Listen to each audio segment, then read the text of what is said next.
His Excellency Prime Minister Benjamin Netanyahu, His Excellency Mr. Amir Ohana, Speaker of the Knesset, His Excellency Mr. Yair Lapid, Leader of the Opposition, Honorable members of the Knesset, my dear sisters and brothers, Shalom.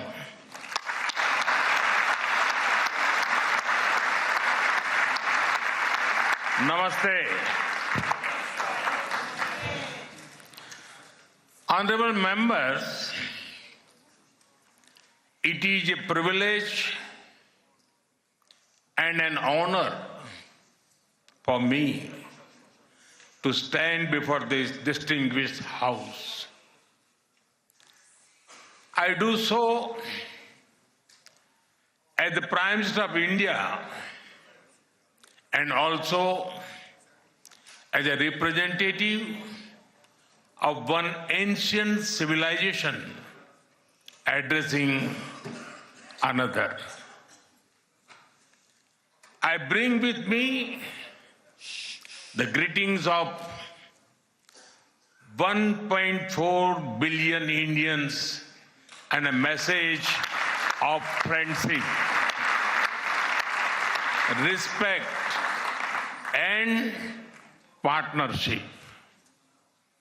I thank you, Mr. Speaker, for your kind invitation and for your wonderful gesture of lighting up the Knesset in Indian colors. Your visit to India 3 years ago was the first by a Speaker of the Knesset, and thanks to you, I am the first Prime Minister of India to address this august gathering.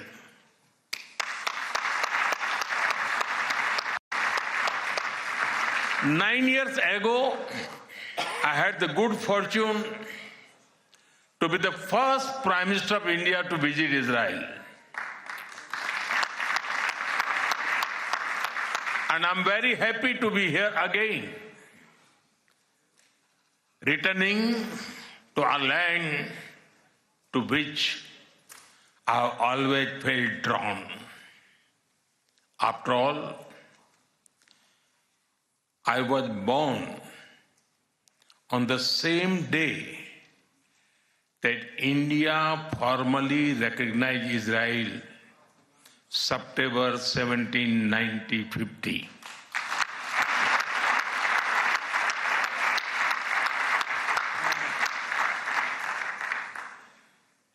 Honorable members, I also carry with me the deepest condolences of the people of India for every life lost and for every family whose world was shattered in the barbaric terrorist attack by Hamas on October 7.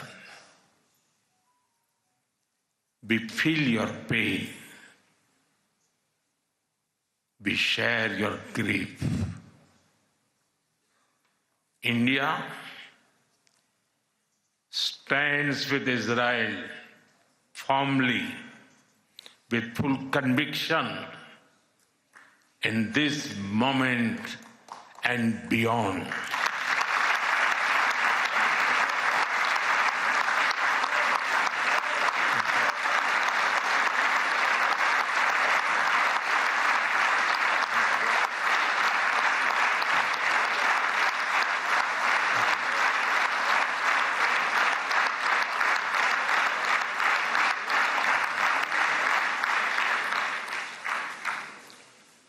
No cause can justify the murder of civilians. Nothing can justify terrorism. India has also endured the pain of terrorism for a long time. We remember the 26/11 Mumbai attacks and the innocent lives lost, including Israeli citizens. Like you, we have consistent and uncompromising policy of zero tolerance for terrorism with no double standards. Terrorism aims to destabilize societies, to block development, and to erode trust. Countering terrorism requires sustained and coordinated global action because terror anywhere threatens peace everywhere. That is why India supports all efforts that contribute to durable peace and regional stability. Some years ago, when you concluded the Abraham Accords, we applauded your courage and vision. It was a moment of new hope for a long troubled region. Since then, the situation has changed significantly. The path is even more challenging. Yet, it is important to sustain that hope. The Gaza Peace Initiative that was endorsed by the UN Security Council offers a pathway. India has expressed its firm support for the initiative. We believe that it holds the promise of a just and durable peace for all the people of the region, including by addressing the Palestine issue. Let all our efforts be guided by wisdom, courage, and humanity. The road to peace is not always easy, but India joins you and the world for dialogue, peace, and stability in this region.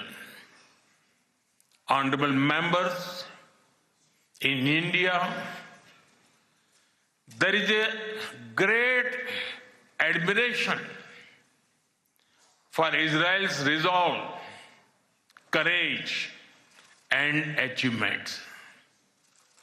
Long before we related to each other as modern states, we were linked by ties that go back more than 2,000 years. The book of Esther refers to India as Hodu. The Talmud records trade with India in ancient times. Jewish merchants traveled across sea routes that connected the Mediterranean with the Indian Ocean. They came seeking opportunity and dignity. And in India, they became one of us.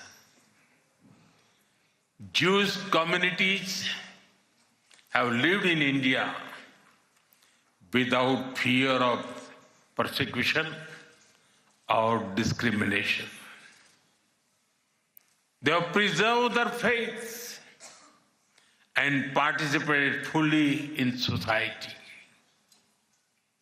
That record is a source of pride for us.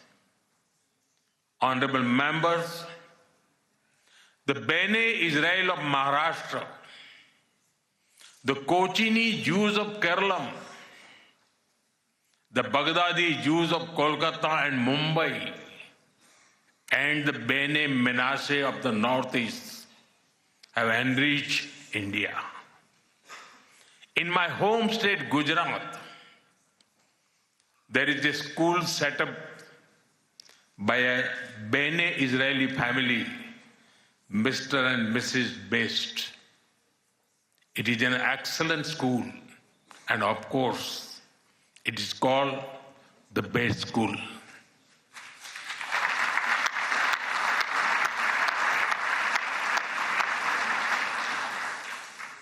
Edwin Myers gave shape to the film's division of India and was towering figure in the history of Indian cinema. Dr. Rubin David was the founder of the Kankaria Zoo in Ahmedabad. The actor David Abraham Cheulkar, or Uncle David, become a household name across the country.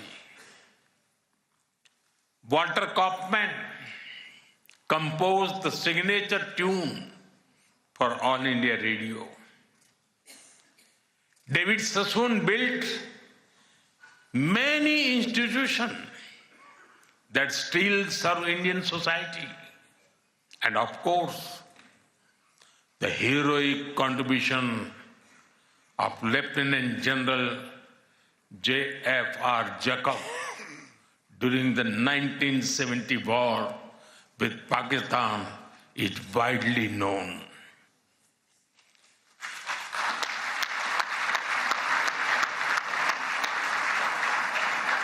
I had the honor of working closely with him after his retirement. We discussed India-Israel relations, among many other things, over many cups of tea.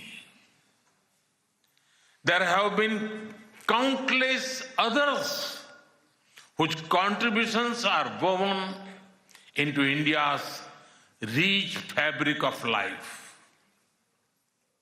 Honorable members, there was movement from India to Israel too, when many Indian Jews migrated to Israel in the mid-20th century.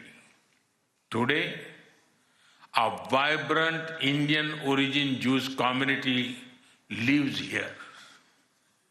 They are contributed to the building of modern Israel in laboratories and hospitals, in classrooms, and also on the battlefield. They hold firmly that Israel is their fatherland and India their motherland.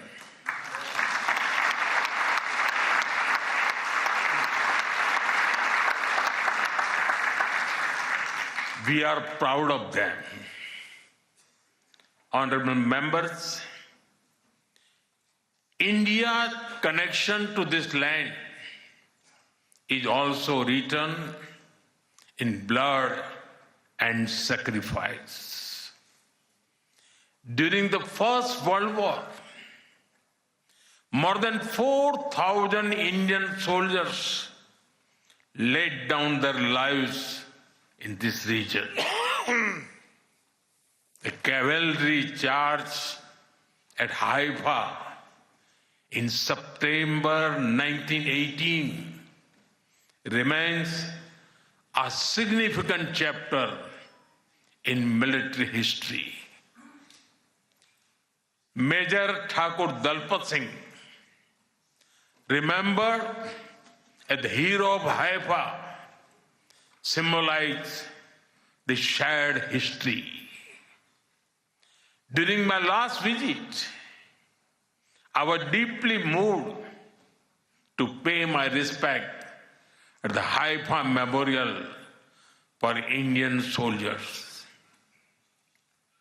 Honorable members, last month, the world marked the International Holocaust Remembrance Day. The Holocaust stands as one of humanity's darkest chapters. Yet, even in those turbulent years, some acts of humanity stood out. The Maharaja of Navanagar in Gujarat, also known as the Jam Sahib, offered refuge to Polish children, including Jewish children who had nowhere else to turn. I am told that a statue of Jam Sahib was unveiled in Moshav Nevatim recently. Thank you. Thank you for this honor and remembrance. Honorable members, after India's independence, many Indian leaders felt a kinship with the people of Israel.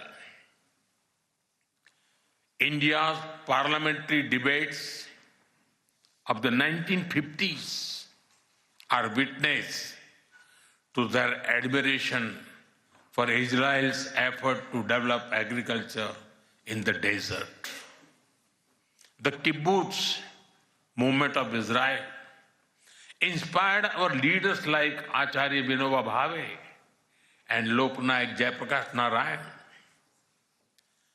First in my home state, Gujarat, and now across India, I've seen the approach of per drop, more crop work wonders in agriculture. My own first visit to Israel was in 2006 as the Chief Minister of Gujarat. Later in 2017, during my visit to Israel as Prime Minister, our two countries elevated the relationship to a strategic partnership.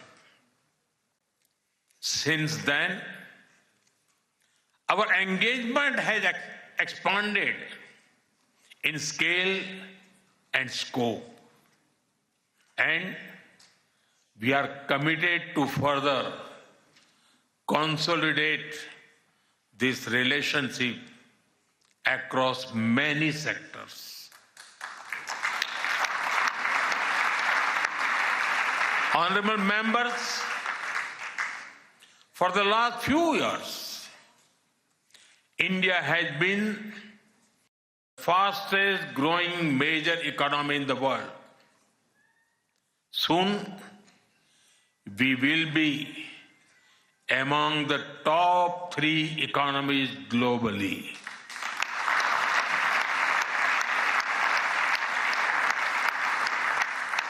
At the same time, Israel is a powerhouse of innovation and technological leadership. This creates a natural foundation for our forward-looking partnership. We are committed to expanding trade, strengthening investment flows, and promoting joint infrastructure development. The bilateral investment treaty signed last year will provide confidence and predictability to our businesses.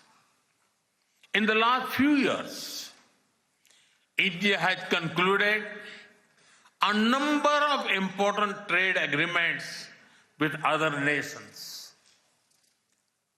To your west, the European Union and the UK. To your east, the UAE and Oman. Our bilateral goods trade has grown significantly in recent years, but it does not reflect the full scope of opportunity. That is why our teams are working hard to negotiate an ambitious free trade agreement. It will unlock the vast untapped potential in our trade relationship. We will also work closely in different formats, such as India, Middle East, Europe Economic Corridor, and the I2U2 framework between India, Israel, UAE, and the US. Defense and security is another important pillar of our partnership. In November last year, we signed an MOU on defense cooperation. In today's uncertain world, a strong defense partnership between trusted partners like India and Israel is of vital importance. Honorable members, Israel is often called the startup nation. In recent years, we have also been working to unlock the innovation and creativity of our youth. I recall that in 2018, Prime Minister Netanyahu and I inaugurated the I Create Technology Business Incubator in India. Since then, it has supported nearly 900 such startups. Last week, we hosted the world's largest and the most democratized AI Impact Summit with representatives from over 100 countries. Our aspirational spirit aligns naturally with Israel's innovation ecosystem. I see a lot of synergies in areas such as quantum technologies, semiconductors, and artificial intelligence. We are also working with Israel on creating cross-border financial linkages using our digital public infrastructure. Honorable members, I mentioned how inspiring we found Israel's agricultural miracle in desert. Israeli expertise in precision irrigation and water management has already transformed agricultural practices in India. Together, we have established 43 centers of excellence across India that have provided training to more than 500,000 farmers. We should now set an ambitious goal to expanding to 100 centers to benefit millions of farmers and fishermen. Honorable members, At the heart of the India-Israel partnership are the ties between our peoples.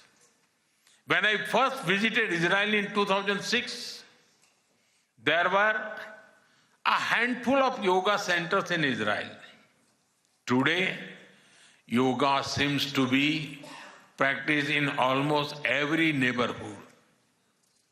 I am told that interest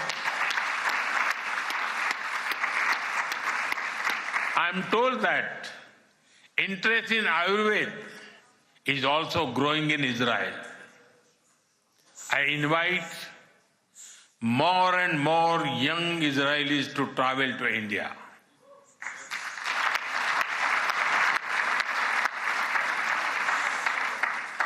They will witness the dynamism of our society and experience what holistic wellness can do for the body and the mind.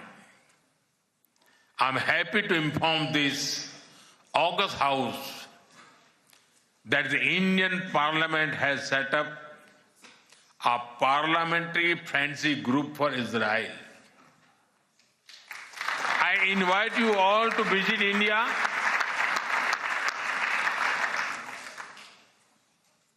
and look forward to having more exchanges between our members of parliament.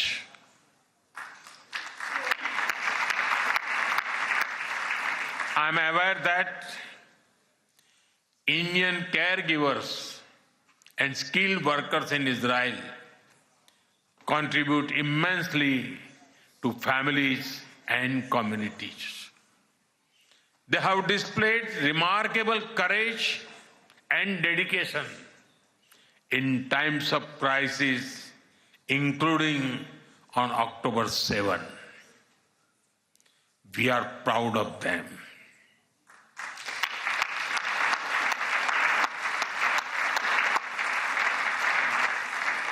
As the Jewish teachings reminds us, whoever saves one life saves the entire world.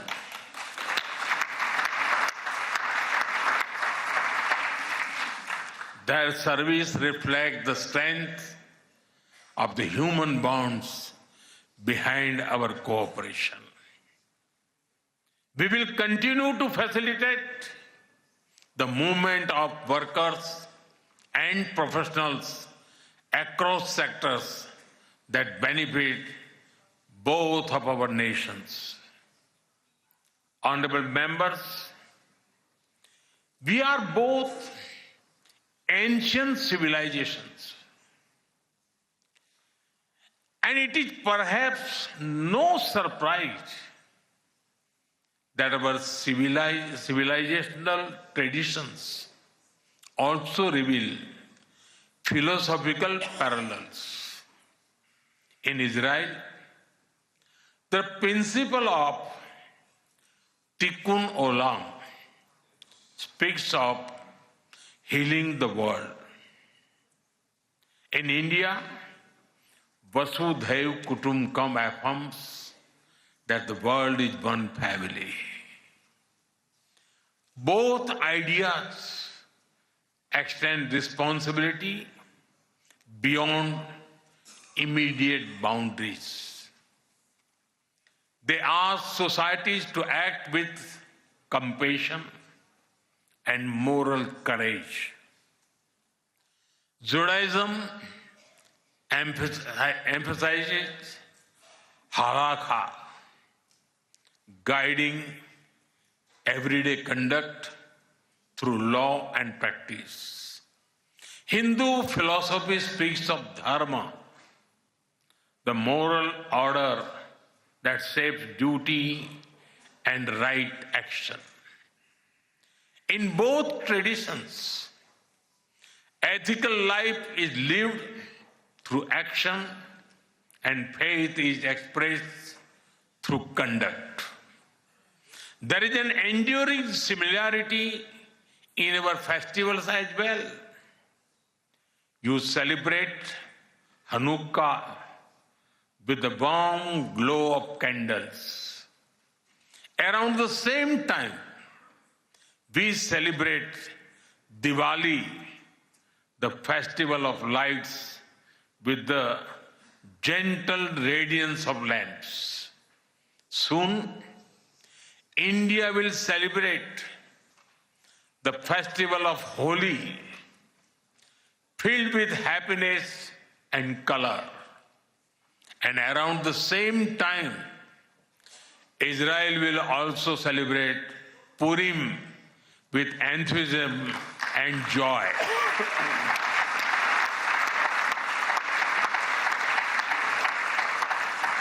Honorable members, our shared ideals are the deep foundations that give strength to our modern partnership. We are democracies shaped by history and focus on the future. Our partnership is grounded in shared experience and shared aspirations. Our strong partnership not only serves national interests, but also contributes to global stability and prosperity. Let us ensure that the friendship between India and Israel remains a source of strength in an uncertain world. Am Israel Chai.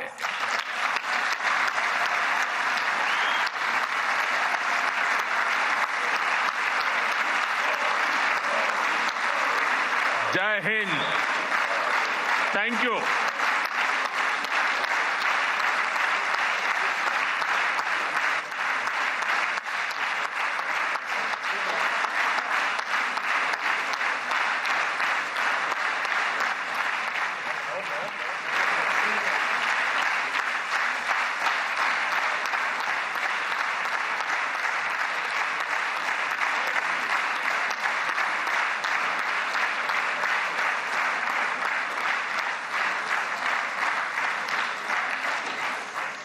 חברות וחברי הכנסת, אני מתכבד להעניק לראשונה בתולדות המשכן את עיטור הכנסת, אות הכבוד הגבוה ביותר שבית המחוקקים הישראלי יעניק לראש ממשלת הרפובליקה של הודו, נרנדרה מודי, כהוקרה על הובלתו האישית לחיזוק היחסים המדיניים בין הודו לבין ישראל ועל תרומתו להעמקת שיתופי הפעולה בתחומי הביטחון, הכלכלה, החקלאות, החדשנות, הטכנולוגיה ועוד. מנהיגותו, כפי שיכולתם להתרשם כולכם, מבטאת ידידות אמיצה ומחויבות לשותפות ארוכת טווח המבוססת על ערכים משותפים ואינטרסים משותפים בין שתי המדינות. בבקשה, אדוני.